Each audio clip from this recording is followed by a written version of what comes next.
El gobierno de Donald Trump ha propuesto definir el sexo de los estadounidenses sobre una base biológica clara basada en la ciencia y objetiva. Concretamente, lo que sugiere es clasificar por ley a todos los bebés como mujer o varón en función de los genitales que tengan al nacer.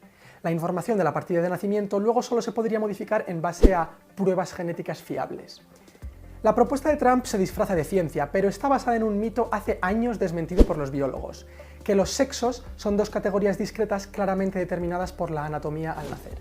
En realidad, los genitales no sientan cátedra científicamente hablando, ya que pueden ser ambiguos o directamente no coincidir con los cromosomas sexuales.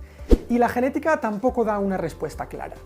No, la ciencia todavía no ha encontrado un determinante inequívoco del sexo para definir a cada persona. Hoy en día los investigadores suelen distinguir entre sexo y género. Simplificando, la palabra sexo se suele reservar para hablar del atributo biológico o hereditario, mientras que género hace referencia a la identidad social de una persona basada en las expectativas culturales para cada sexo. Entonces, ¿qué dice la biología que es un sexo? Realmente lo único común a todos los organismos que tienen machos y hembras es la diferencia entre sus gametos, las células sexuales con las que se pueden reproducir. Los machos, por definición, producen muchos gametos pequeños como los espermatozoides, y las hembras, por definición, producen pocos gametos grandes, como los óvulos. Pero esta no es una forma práctica de clasificar a los bebés humanos, así que los biólogos han investigado otras diferencias asociadas al sexo como las hormonas, los cromosomas o la anatomía. Y aquí empieza a desmontarse todo lo que asumíamos que era lógico y sencillo. Aunque la mayoría de las mujeres tiene dos cromosomas X y la mayoría de los hombres tiene un cromosoma X y uno Y, no todo el mundo es así. Por ejemplo, hay personas que, por azar, heredan 3 cromosomas sexuales y son XXY. Tienen el síndrome de Klinefelter. Según la propuesta de Trump, estas personas siempre deberían ser hombres porque tienen pene. Pero algunas se consideran mujeres porque tienen niveles muy bajos de testosterona y pueden desarrollar pechos. También hay quienes heredan solo un cromosoma femenino, el X. Tienen el síndrome de Turner y suelen crecer como mujeres, pero no pasan una pubertad típica. Estas personas son intersexuales. No se debe confundir intersexual con transgénero, que hace referencia a la persona cuya identidad no se corresponde con el sexo asignado al nacer. Seguramente tú conoces a alguna persona intersexual sin saber que lo es. Ten en cuenta que hay tanta gente intersexual como gente pelirroja, entre el 1 y 2% de la población. Pero la intersexualidad se puede dar en muchísimas formas. Otra conocida es el síndrome de insensibilidad a los andrógenos.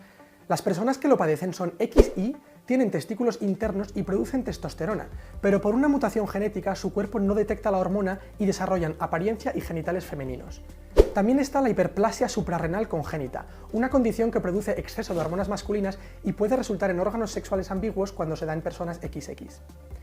Algunas condiciones intersexuales se aprecian al nacer, pero también hay infinidad de casos en los que la persona no descubre sus diferencias sexuales hasta la pubertad o incluso solo al hacerse pruebas médicas con edad avanzada, como le pasó a un señor, padre de 4 hijos, al que le descubrieron un útero con 70 años. Otro ejemplo es el quimerismo, que se da en personas cuyas células no son todas genéticamente idénticas, algunas pueden tener características masculinas y otras femeninas. Por todo esto, la biología moderna reconoce que la determinación sexual es analógica, no digital.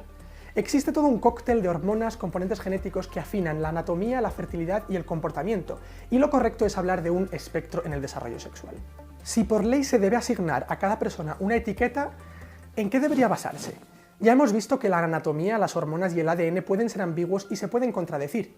Otra opción, y la que sugieren muchos activistas e investigadores, es apostar por la identidad de género.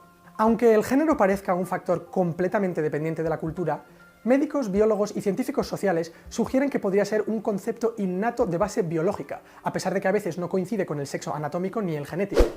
En los años 50 y 60 nacieron varios bebés con genitales ambiguos a quienes los médicos operaron para que tuvieran vulvas. Aunque sus padres los criaron como niñas, más de la mitad crecieron convencidos de su identidad masculina. Esto sugiere que el género podría ser algo programado en el cerebro desde que nacemos, pero los mecanismos biológicos que lo determinan todavía no se conocen. En resumen, la determinación del sexo es complicada, y eso que no os he hablado de los ornitorrincos, que tienen 10 cromosomas sexuales.